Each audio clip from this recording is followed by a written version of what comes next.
But first in the news, the Prime Minister of Canada says Wednesday's deadly shootings at the Parliament was a terrorist attack. The government was a recent convert to Islam. And now Canada and other Western countries are wondering if they can expect more savage terrorism in the days to come. Gary Lane brings us the story.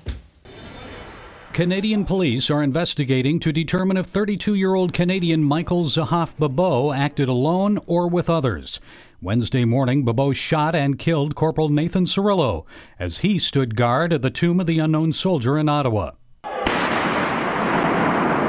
Moments later, he stormed into the Parliament building with a blaze of gunfire before he was shot and killed by the sergeant-at-arms. Investigators now say they believe Babeau was from Quebec and was a new convert to Islam. They say his passport was recently seized after he was designated a high-risk traveler. In a televised address to his nation, Canadian Prime Minister Stephen Harper said the attack was an act of terrorism. He gave a stern warning to other would-be terrorists. But let there be no misunderstanding. We will not be intimidated. Canada will never be intimidated.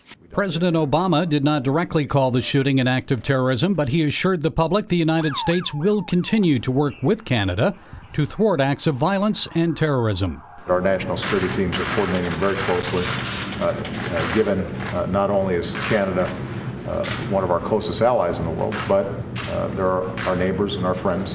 Wednesday's act of Islamic terror in Ottawa came just 2 days after another recent convert to Islam ran over 2 soldiers near Montreal.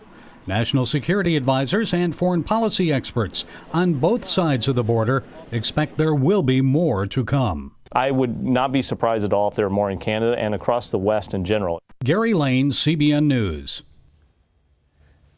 It's shocking, ladies and gentlemen, but let me tell you one more time. Terrorism is at the heart of the teaching of the Prophet Muhammad.